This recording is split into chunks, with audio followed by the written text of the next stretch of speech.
कोई function F Z equal U plus I V अगर Cauchy Riemann equation को satisfy करेगा तभी फंक्शन एनालिटिक बोला जाएगा। तो काशी रीमान इक्वेशन होता क्या है, सबसे पहले इसके बारे में जानिए। तो देखिए लिखा गया है F Z equal U plus I V is said to satisfy Cauchy Riemann equation if del you by del x equal del we by del Y and del you by del Y equal minus del we by del X. यही दोनों partial derivative में जो relation है इसी को हम Kashi Riemann equation या सी R equation के नाम से जानते हैं। तो यह इक्वेशन इस एनालिटिक फंक्शन के लिए, कोई फंक्शन एनालिटिक है कि नहीं है, इसमें सबसे मेन रोल इसका है। चलिए इसके कोई एनालिटिक फंक्शन की क्या कंडीशन होती है इसको थोड़ा जान लेते हैं, किस प्रकार अप्लीकेबल होता है इस पर। A function F Z is said to be analytic in domain D if and only if the function has continuous partial derivative, यानी इस फंक्शन एफ जेड का कंटिन्यूअस पार्शियल डेरिवेटिव होना चाहिए and satisfy C R equation, और Cauchy Riemann equation को साथ में satisfy भी करना चाहिए। तो यहाँ पर दो नोट भी देख लीजिए, बहुत इंपॉर्टेंट नोट है। A function F Z is analytic, a function F Z is analytic then it satisfy C R equation. अगर कोई फंक्शन एफ जेड एनालिटिक है तो सी आर इक्वेशन सेटिस्फाई करना मस्ट है। But if F Z satisfy C R equation then it is not sufficient for F Z is analytic. लेकिन अगर कोई equation C R equation satisfy कर रहा है, ये जरूरी नहीं कि वो एनालिटिक ही हो, लेकिन एनालिटिक है तब तो पक्का सी आर इक्वेशन सेटिस्फाई करेगा। लेकिन सी आर इक्वेशन सेटिस्फाई कर रहा है, इतना यह कहना पर्याप्त नहीं होगा कि वो फंक्शन एनालिटिक है नहीं है।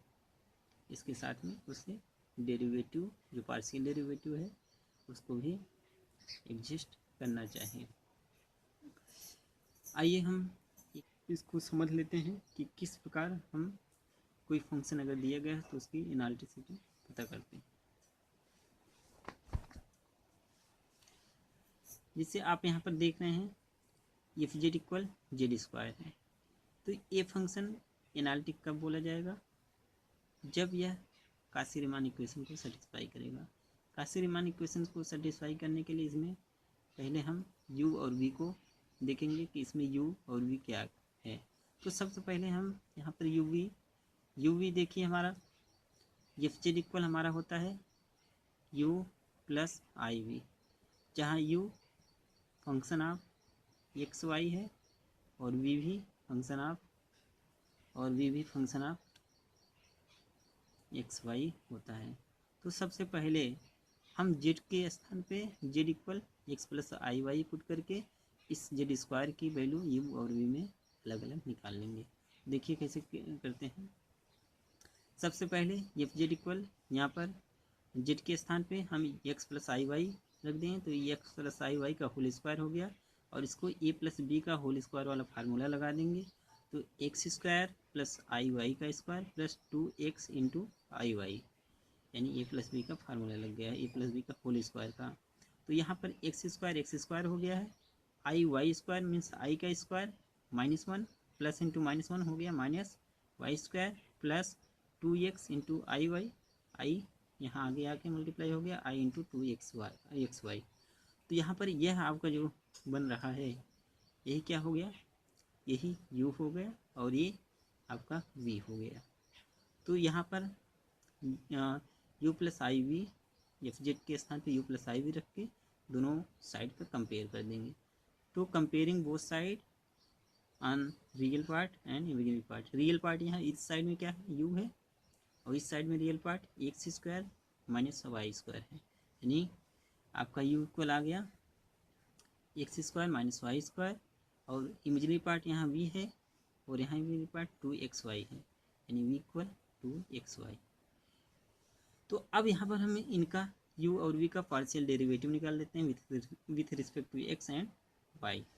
तो u का जो है x के रिस्पेक्ट में पार्शियल डेरिवेटिव क्या हो जाएगा, del u by del X, यानी एक्स स्क्वायर का partial derivative with respect to X 2x हो गया, और वाई का एक्स के रिस्पेक्ट में पार्शियल डेरिवेटिव 0 हो जाएगा। फिर यू का वाई के रिस्पेक्ट में पार्शियल डेरिवेटिव, यहाँ पर ये 0 हो जाएगा, ये -2y हो जाएगा।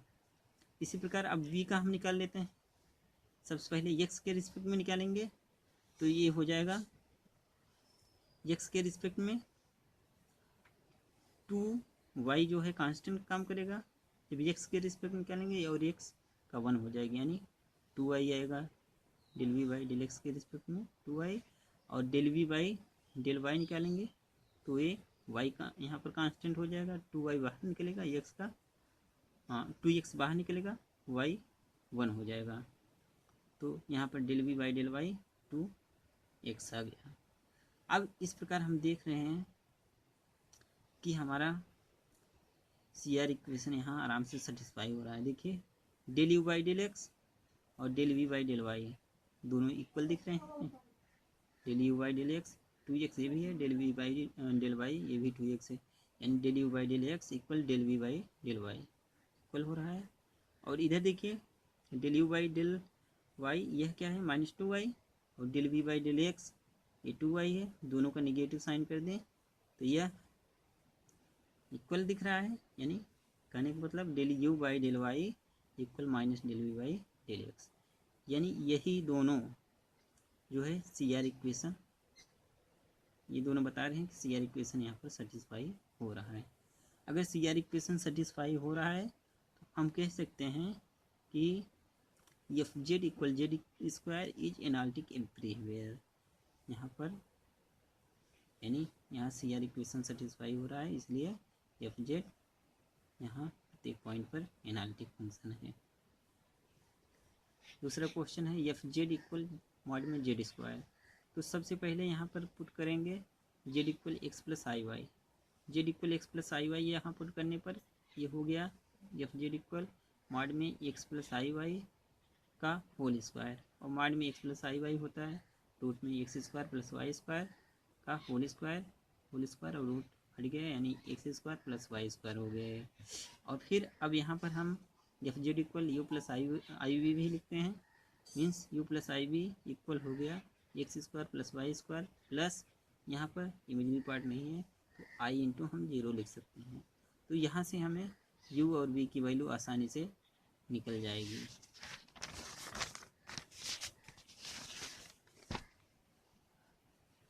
यहाँ से हमें u plus I V equal X square plus Y square plus I into 0 मिला है। अब यहाँ से कंपेयर करेंगे रियल पार्ट यू, और यहाँ रियल पार्ट क्या है X square plus Y square, तो u बराबर X square plus Y square हो गया, और v इमेजनरी पार्ट इधर v है और इधर क्या है 0, यानी v इक्वल 0 हो गया।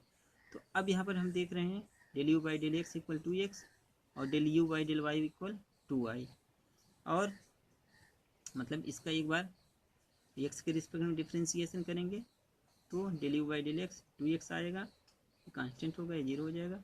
और अगर y के रिस्पेक्ट में करेंगे तो ये कांस्टेंट होगा, और del you by del Y 2y हो जाएगा, और ये तो 0 है, इसका del we by del X ये भी 0 हो जाएगा, और del we by del Y ये भी 0 हो जाएगा। अब इसके बाद हम यहाँ पर क्या देख रहे हैं del you by del x equal not del we by del y, यानी del you by del x और del we by del Y ये दोनों इक्वल नहीं, ये 2x है और ये 0 है, और del you by del Y ये भी इक्वल नहीं है del we by del X के। तो यहाँ पर क्या है, ये CR इक्वेशन को सेटिस्फाई नहीं कर रहा है, इसलिए ये एनालिटिक फंक्शन नहीं बोला जाएगा। लेकिन अच्छा एक केस और अगर अप्लाई करें, अगर हम कोई पर्टिकुलर केस लें, पर्टिकुलर केस जैसे यहाँ पर x और y इक्वल 0 रख दें, यहाँ पर x इक्वल अगर 0 मान लें, y इक्वल अगर 0 मान लें, तो ये वाला टर्म 0 हो जाएगा, ये वाला टर्म 0 हो जाएगा, और x y 0 अगर लेंगे तो ये जो हमारा पॉइंट z ये 0 0 हो जाएगा, यानी z 0 0 पॉइंट कहाँ होगा, ओरिजिन पे हो। तो इस पे तो डेरिवेटिव मेरा एग्जिस्ट करेगा, लेकिन यहाँ के अगर और हम कोई पॉइंट ले इसके नेबरहुड में तो उस पर डेरिवेटिव एग्जिस्ट नहीं करेगा। यानी z इक्वल 0 पे तो ये फंक्शन हमें एनालिटिक दिख रहा है, एनालिटिक मतलब इसका डेरिवेटिव एग्जिस्ट कर रहा है, देख रहे हैं सी आर इक्वेशन सेटिस्फाई कर जाएगा, लेकिन अगर हम इसके नेबरहुड में कोई अदर पॉइंट लें तो उस पर हमारा ये सी आर इक्वेशन सेटिस्फाई नहीं करेगा, तो इसलिए यह एनालिटिक फंक्शन नहीं कहा जाएगा। किसी भी पॉइंट पे ये एनालिटिक फंक्शन नहीं है। आज का वीडियो लेक्चर बस इतना ही। नेक्स्ट वीडियो लेक्चर में हम और डीपली जानेंगे और यह नेबरहुड के बारे में कुछ और क्वेश्चन भी हम सॉल्व करेंगे।